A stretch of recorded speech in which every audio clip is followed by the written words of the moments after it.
Got it. Well done, Jeff. Well, righty, so I'd like to welcome you to the April 17th. Yep. Yeah, today's 17th, meeting at BIPAC. And let's see. Where we want to start with rules of conduct for the hybrid virtual meetings. This is a web-based call in which operating under the following procedures. This session is being both video and audio recorded. Commissioners and staff will generally remain on mute except when speaking or voting, and will generally be keeping video of themselves on throughout the meeting. If a member of the public creates an audio or video disruption, they may be manually ejected from the meeting upon recommendation of staff or the chair. For public input before the meeting, please email your comments to public input at commentary or within 24 hours before the meeting. Did I get that right? It's up for the town. All right, call order. Please stand for the pledge of allegiance. I pledge allegiance to the flag of the United States of America, and to the republic for which it stands, one nation, under God, indivisible.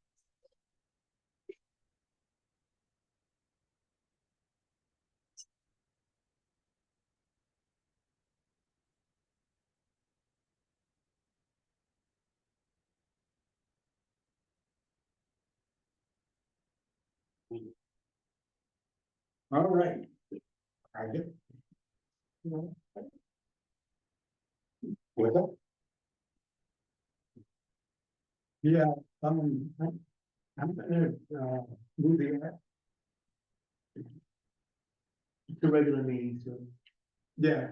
you can make a motion to adjust the I'll make agenda. I'm gonna make a motion to adjust the agenda and move, skip the audience, citizens for the moment.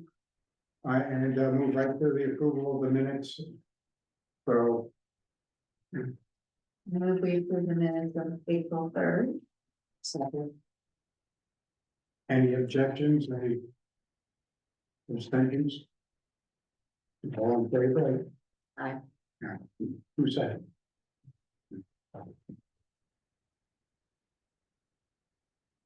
Oh, Who seconded the motion to adjust the agenda? No. Thank you. now I'm going to audience of citizens. Audience of citizens.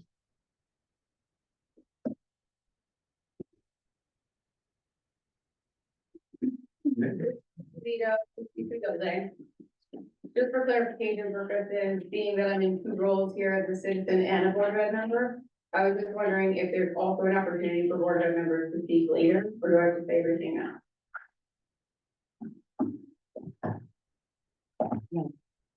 What would your preference be? Do you want to have the superintendent speak first and then have board of ed Yeah, speak after that, or how would you prefer? As a resident, I think it's more helpful to have the audience of citizens towards the end, because then we can hear the conversations that go back and forth between what we're gonna present to you and then like what you guys are gonna say back, and then we can have questions, but I mean, with the board, we have. we can have audience of citizens at the end. We can do that if you'd like, so. Yeah, we'll need a motion to move. So to move the audience of citizens To the end of the meeting. to after the discussion. It's okay, but- That's it. Who? All right, second. Give Okay, all in favor? Motion to second. Yeah. Any opposed? Carried. Okay.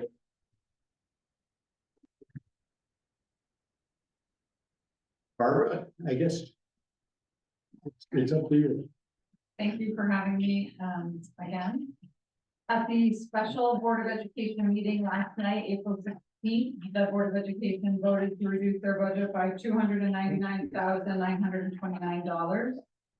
The increase from last year originally of $694,933, or a 5.1% increase, is now an increase of $395,004, or 2.9% increase.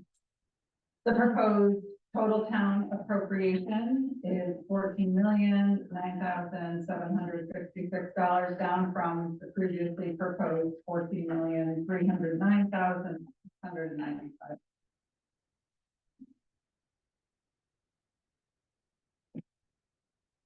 I asked Bev, is this, what's reflected in the budget you just gave us a few minutes ago? Yeah, can we ask a question? Yeah, then, Barbara. Go right ahead. Okay, Barbara. So this is the cut from what you requested previously, $300,000. Correct. What did you cut? So without getting into too many specifics, the majority of these cuts come from salaries and benefits. What positions did you cut? So I'm not really comfortable specifying the positions there because they involve people. But I can tell you about 3.5% of 3.5 people is the result. Does this, in your opinion, does this impact the quality of education that Columbia residents receive, like Columbia kids receive? It is impactful. We came in with the exact proposed staffing that we had last year, so this is impactful. We tried obviously to choose positions that would be the least impactful to education. Okay. Any other questions? Can I ask another board of ed member for anything? Okay. Yes, could you? please? So, yeah, I just wanted to add to that, you know, ultimately, when we first proposed the budget, it was with no additional positions or increases, not increases monetarily, but to maintain the current budget or the current staffing and school budget that we had. I say budget lightly because budget is, right, there's a money dollar value to that, but when we proposed our budget to you a couple of weeks ago, that was to maintain what we currently have with no additions. So any cuts that we do are going to have to be negatively impacting students, like that's just how it goes, right? So one other thing that I wanted to also propose is, you know, we've been asked year after year after year to make sure we come to you with no fluff. So we are doing that, so when we're asked to cut, we're being asked to cut positions or things that are gonna negatively impact the kids. We already tried to eliminate as much as we possibly can before we bring it to you out of good faith in saying that this is what we need, because this is what we have to do year after year. So I do find it hard that when we present you a budget and then you say to cut really a large number, it's really hard for us to figure out, like, well, what do you want us to do? Do you want us to come to you and we could, with the intention that we can cut? Or do you want us to come to you with our bare bones budget? You know, there was one thing I was a little confused about a couple of weeks ago with the Board of Selectmen.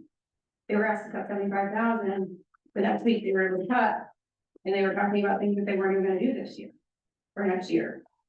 So they came to you with things that they could have cut even just the previous year, previous week. So I wanna know clear-headedly, as a Board of Ed member, what do you want? Do you want bare bones budget the first time? Or do you want us to come back and forth and have this negotiating game? And I wanted to make a clarification that there is a slight, it looks like on paper, just understanding that the staffing went up by 0.1, and that was in a related services provider. We had needed a 0.5, which is a 2.5 day related services provider last year. It's a tough position to find. I found someone who could do a 0.4, which is 2 days. This year, this person is able to do the 0.5. So when you look at that staffing, it goes up by a 0.1, which is a half day. Okay, I have another question. I mean, for me, I grew up in Columbia. My kids went to school, go to school. And education has always been the priority in our household. And they were very, very successful academically. And I don't, in all honesty, I think it's important to maintain a budget that provides the best education that we can provide it. So with this, this is a pretty big cut from the rule. And this cut, how did this cut impact the quality of education? That's my biggest concern, that we keep the highest standard of education. Or you can, correct me if I'm wrong, but anytime you cut teaching position, you're gonna run the risk of higher class sizes. You're gonna run the risk of, you know, not being able to give that one or look small group instruction. I know that there was a high pack member a couple weeks ago that expressed concern about test scores. You know, like if you're making your class sizes, if you're cutting teachers and you're making your class sizes higher, you're gonna have less likely ability to bring up those test scores. So, you know, that's another kind of mixed message is like, we want higher test scores, we want higher quality education, but we're being asked to cut at that time $450,000, which when we look at our budget, that could result in 6 or 7 teachers. A lot. The other thing to consider too, with teaching, if you cut a position, the person who's filling that specific position doesn't necessarily mean that is the person who is getting cut. Because in teachers' contracts, seniority, certifications, higher date, people are able to bump people. So you can cut a position and the person filling it potentially may have been here 10 years, which that person could bump another position if he or she is qualified. So then the position, sometimes if you cancel a position, you have to involve 2 people. So is it accurate to say that classroom size isn't going to change with these cuts? It is accurate to say as much as I know, I have not touched classroom sizes. I have tried to maintain small class sizes.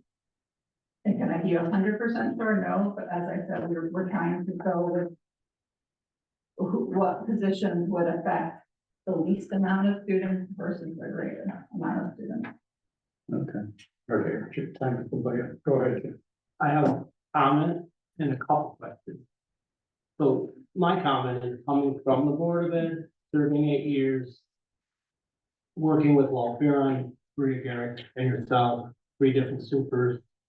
I wanted to express appreciation and that as a board member working with all of you, and also as a taxpayer, that we did very good work to avoid such fluff in our budget, and really, we should appreciate and show gratitude to the budgets that we provide, knowing that they are real.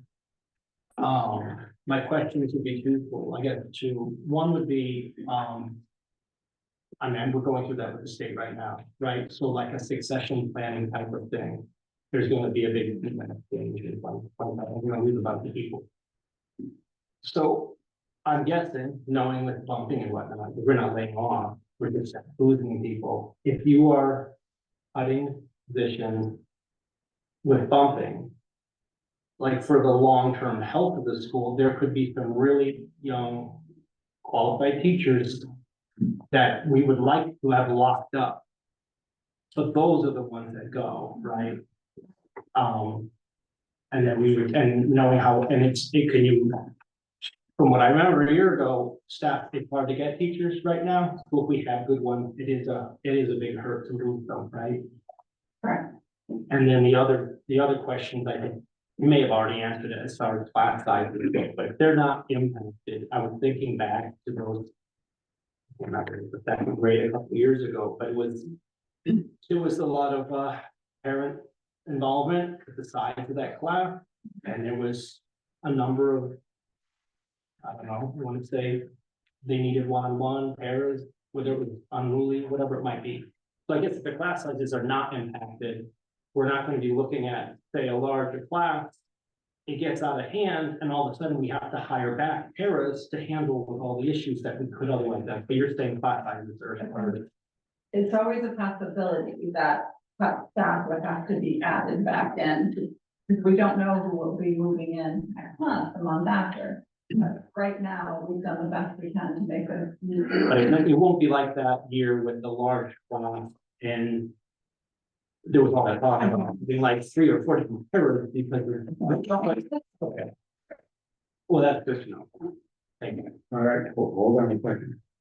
Yes, Wait, that's two things that I wanted to say. name and, Oh, sorry.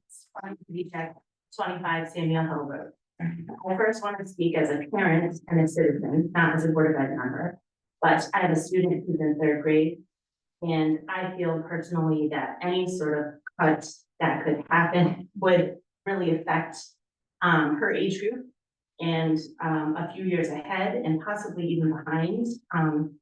COVID has really impacted a lot of the students having to do the years of hybrid and my daughter, my oldest specifically is struggling with her math and English skills. And I'm nervous for her and for other students that are in similar positions for going to high school, a school like U.S. Smith, which is, you know, academically, they're a very good school, that the setback from COVID for a solid 2 years, I would say, is gonna affect her. I mean, I have her in tutoring and I can fortunately do that, but for the parents who can't, I feel like we're setting them up to fail. So I just wanted to mention that. The other thing that I did was I obtained some mill rates from the surrounding towns from 2021 up to 2024, and it fluctuates. But we're, you know, here in Columbia, we're doing pretty good. You know, I see a lot of the towns are a lot higher than us. There are some that are lower, but there's a lot of fluctuating, and we are certainly still, and I can pass them out to everybody if you want to see. We're still in the 20s in comparison to a lot of the surrounding towns who are in the 30s, some in the high 30s and even 40s. And this is a very desirable town. There's a lot of people coming to move here. There's a lot more children and families coming to move here. And, you know, we don't want taxes to go up for sure, but, you know, it may have to eventually happen to support our students academically. And we really need to, you know, continue to work together to facilitate that for the students and obviously for the people of this town. But I don't know if you'd be interested in taking a look at it. It's been a while, but. thank you very much for your comment, and we'll take a look at that. We've got no rates for all the time, things too, so we'll watch.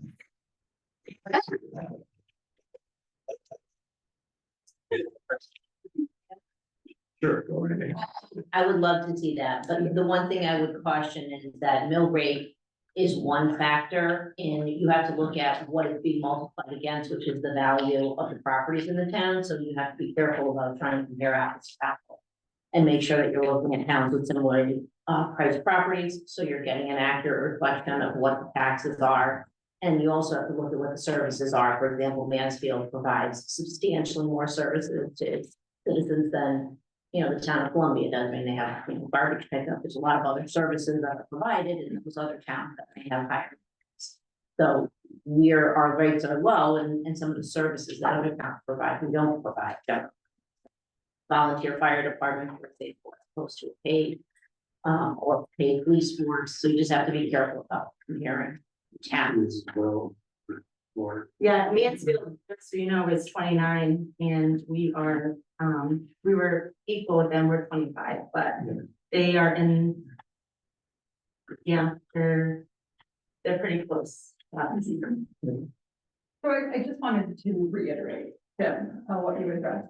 Last night at the Board of Education meeting, in our executive session, it lasted well over an hour to decide what. We did not want to come back to FICAC with nothing.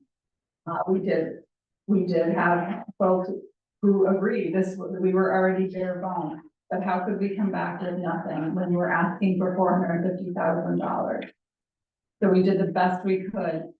And it is very impactful, but we want to work with FICAC. The Board of Ed we're hopeful next year, we're involved much earlier.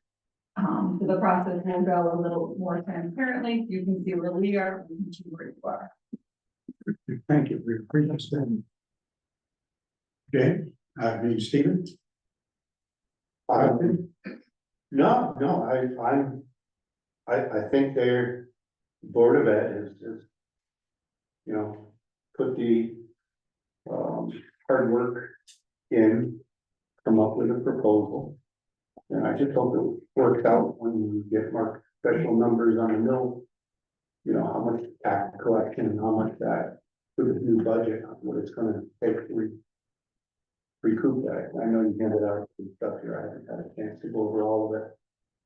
But, I think it's a good start. Okay, Judith, you next. Well, I really appreciate the work that was put into this and I feel good about a sense of you joining with us to try to protect the taxpayers on the very impactful tax increase. So I appreciate that and just happy to hear that we think we'll be able to hold class size.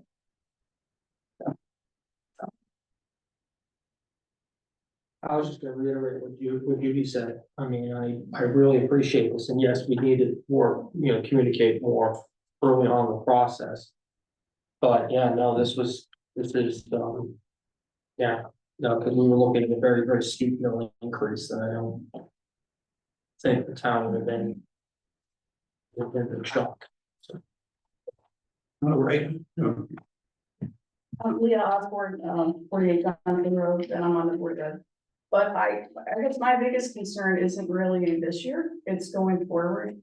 Because as Barbara explained, we were at a certain point last year. The increases this year reflected maintaining the status quo, so to speak.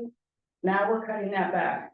So what does that mean next year? We're gonna be moving ahead, we're gonna have more kids, and who knows what's gonna happen? And if there's always this cutting back of the status quo, we're gonna be in a bad spot in the schools in a few years. And so I would just ask that as you look ahead, we need to be planning for investing in schools every year in some way or another. So maybe this isn't the year to do it, but now we're gonna be a step back, is the way I see it. I would also like to look forward, as to what, I mean, I wanna look back a little bit.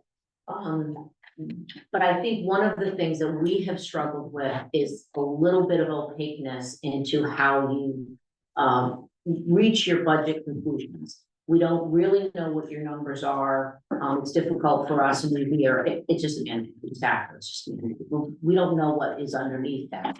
And so it's difficult from our perspective to just hear, well, you just have to accept it. It is what it is, and we don't know necessarily what's going into the process. We don't know if it might be worth investing a small amount in an expert who can come in and look at the budget and assess, is there somewhere where there might be excess spending that you could readjust a little bit, and maybe even economize more. You may find that with different, you go through a lot of iterations. I see, one of the things that stood out to me that sort of bothered me a lot about the budget was last year when they said they couldn't cut anything. We didn't have enough to make any cuts last year. And then I see in this year's budget, there's a brand new line item for the speed or motor of 172,000. Somewhere, somehow in the budget that you couldn't cut, you found $172,000.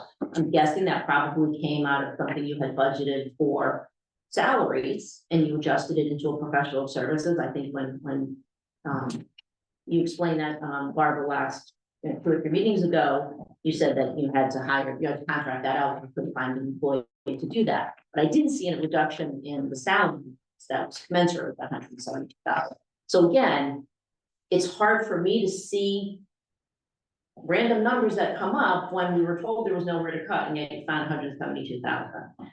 So that's why when I say we'd like to see a little bit more about what's going on and maybe consider whether there are some efficiency experts who can come in and look at the numbers and see if there is something that can be done to adjust it so that for future years, we're making sure that we're spending the right amount on the right things and not necessarily, I won't use the word wasting money, but we all look at our budgets and say, okay, could that money be better spent over here? Is there something we could do to adjust that?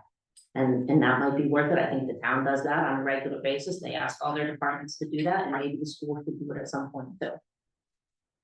So I think you make a really great point, and I think from being on the board for a couple of years now and coming to this point with you guys. A lot of times it is kind of like a, well, this is what we have for you, and then we're gonna time crunch, and then we all have to make these decisions, right? This part-time kind of people, because I'm not really sure what the rules are, so. Like, is it feasible, like throughout the year, to have collaboration meetings between Board of Ed, Budget Committee maybe, and BIPAC, like, it's not official? I can address that. We've had a meeting with Barbara, so a couple Right. members of finance Right, here, and we are gonna grow that, and there will be different members of finance moving through so that we develop a rapport yeah, I think. to move forward for next year. So we are addressing it, and we do expect to move forward and make progress. For the report though, it's more of that understanding, like, we can kind of understand where you guys are coming from and where you have to meet your deadlines or your budget lines. And then you can understand like, what is a fix or what is not a fix, like, I do think that we're two, or a board and a committee that really do have a similar interest at mind, like, we are all looking for the end result to be.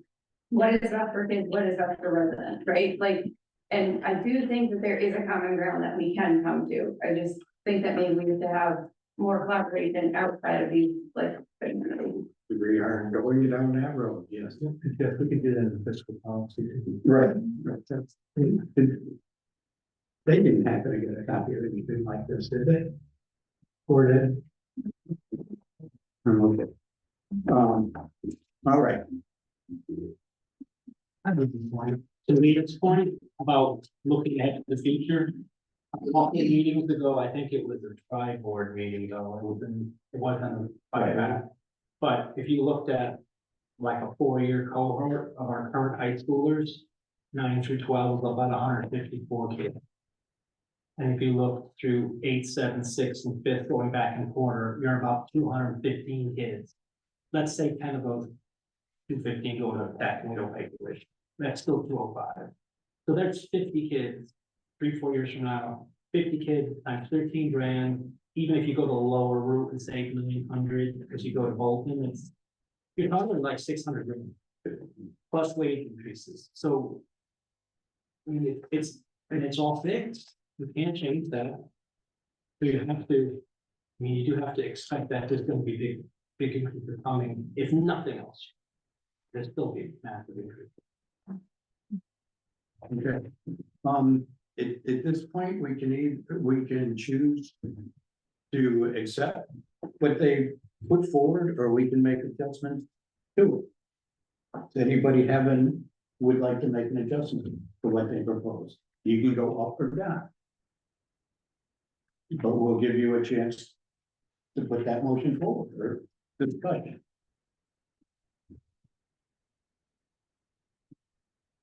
Do we have what we are expecting in mill rate? How many dollars? Yeah. Which number are we talking? It's on the new one, so page 31 of what Bev sent us tonight. It's only saving 2%.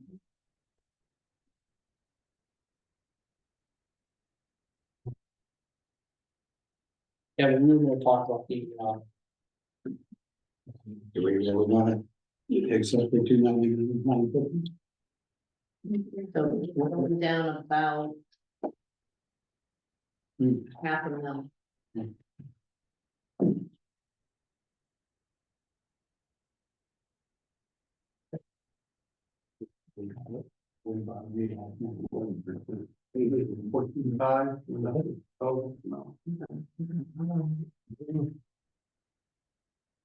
Say that again. The proposed mill rate increase was 14.5 on the previous Yeah. proposal that Mark back here us. Yeah, it was 13. It's now 11 for most grade. That 337 to the 2. How do the taxpayers feel about an 11% tax increase? You know, We have the numbers, and you know, if your house is assessed at half a million dollars, it's $1,000 a year. It's a, these are big numbers, that the citizens of the town. Go ahead, Stephen. So. Believe me, I understand where you're coming from, okay?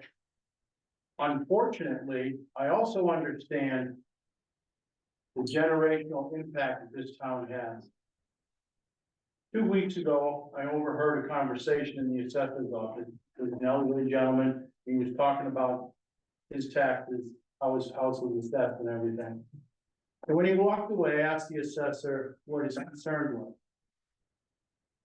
He lives in a house and he gets $16,000 a year of social security to live on. And he's worried about his taxes paying for his house.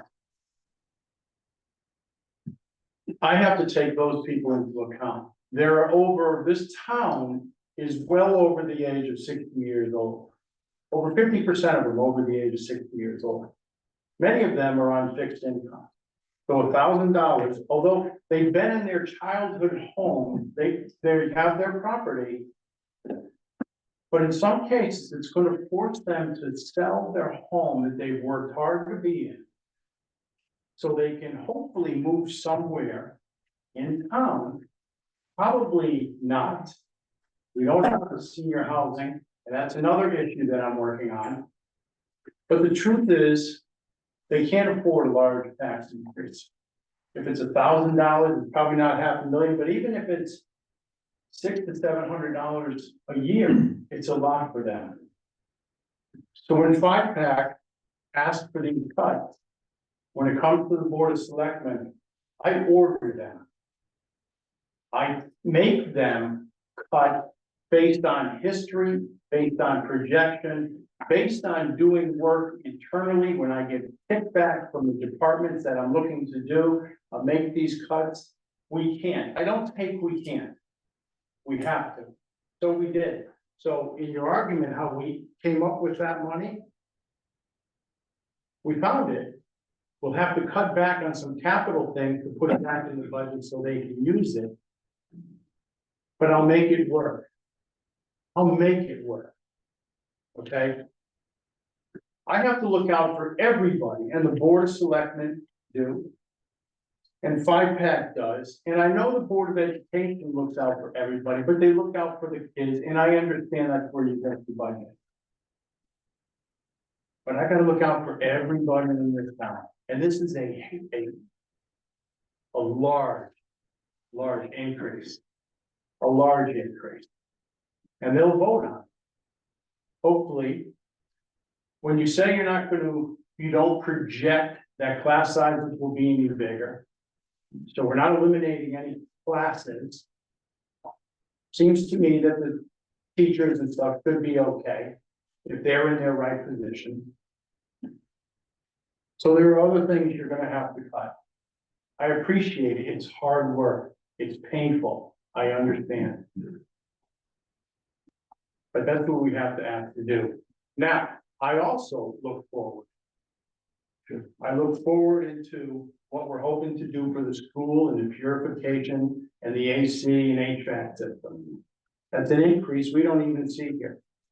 I look forward to a volunteer fire department and what is happening there, all the young people moving into town, but nobody's joining the volunteer fire department or the ambulance corps.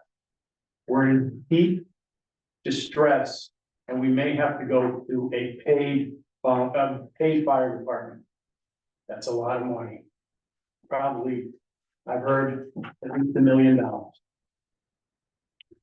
If you haven't noticed, we've been getting a little bit of unruly weather. What's happened to our infrastructure, culverts and bridges and roads?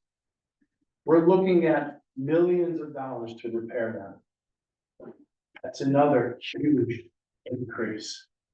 So I don't think 5PAC asks lightly that you take another look at the budget and bring something to us, hopefully that you can deal with. You have, and I appreciate it. But we still have a fight on our hands. We have to get the budget through, even though say, yep, we'll go to the voters. we're gonna have to tell those voters, this is why we have to do this. It's not easy. So I appreciate that you're here. I appreciate you found some things that you can cut back on. I know it's tough. Town goes through it too. So I thank you all and I ask for your understanding. It's not easy. It truly isn't. And I want more young families in town. I do. We put money into Rec Park. First Selectwoman Carmen Vance put this whole project for Rec Park in motion, and we've added to that. It looks great up there for mostly the young people. But it's just, we can't forget about everybody. So I thank you for what you've done. I thank the 5-pack for being firm and understanding that you didn't bring 450, but you brought some. And believe me, the Board of Selectmen are always looking at our budget to make sure that we don't overspend. And we try to look forward to make sure that our recommendations, we look out for today and for tomorrow too. So that's all I want to say. Everybody, great job. Thank you. But know that we all know this is not easy. I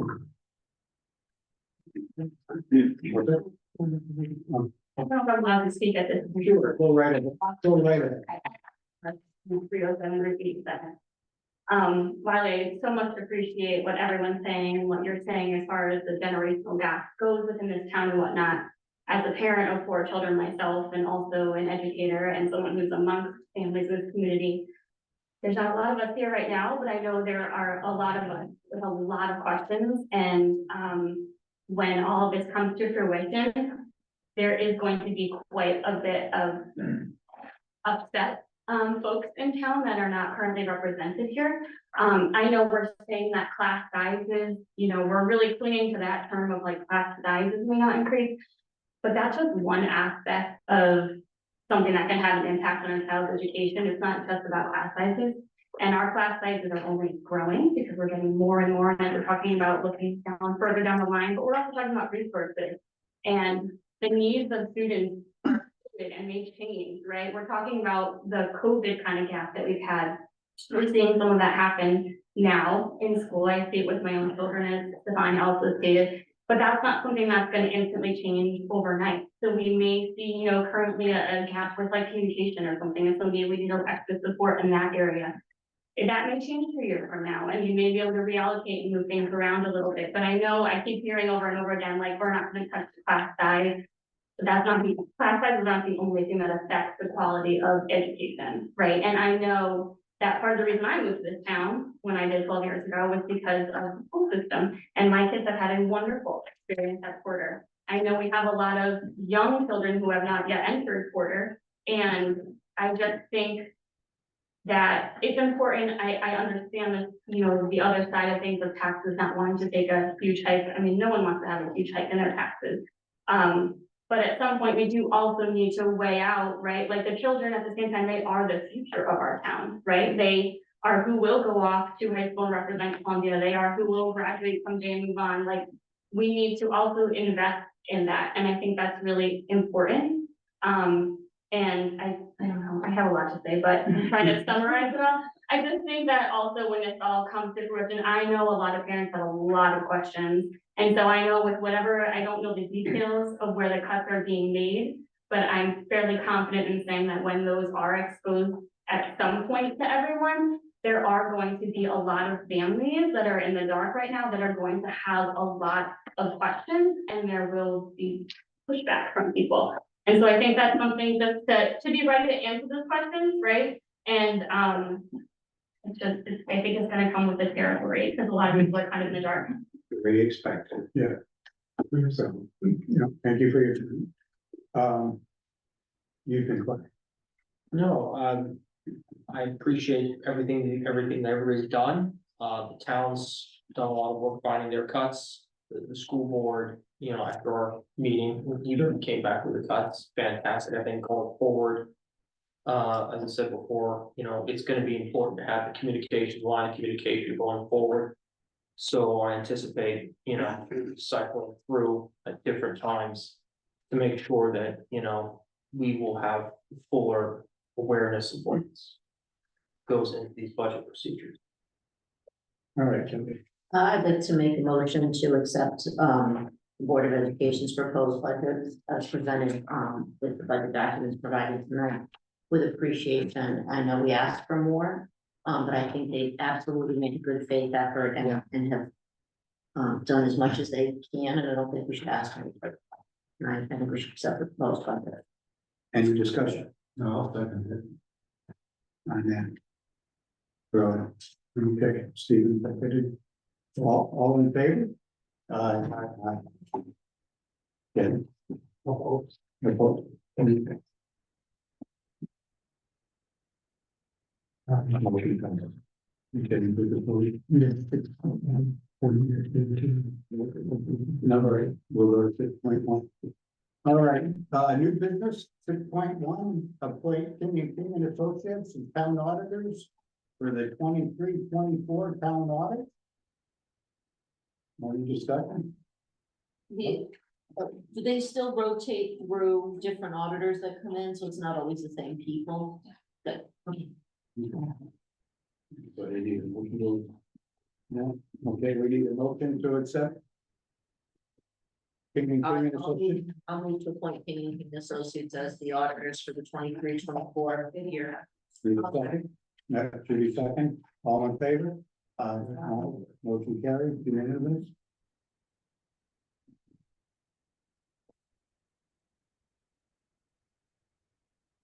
Okay, upcoming meetings, we need to do that? Sure. No? So, Do we need to discuss? no? No? Do we have to approve it? We already did. Before the selectmen plan. Yeah, that's already. You approve that. Right, like even in. Result, before we sign it after. I know the official vote will be after, but. Between now and the public hearing, we discuss the reading and. We'll have a meeting for them, but we will have one. If you could hear the public and then have a discussion on anything from lower to and then that information will be put in writing to the town for the town meeting, where we, what we're recommending. In the postcard, we send out after the public hearing. So our next meeting is. Next week. Public hearing is 24th. The 24th. The 24th is the. Yeoman's Day. All right, so motion to adjourn.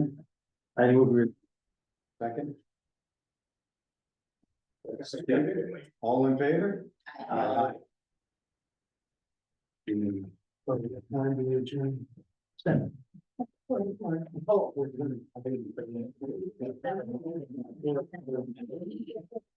Yeah, I have.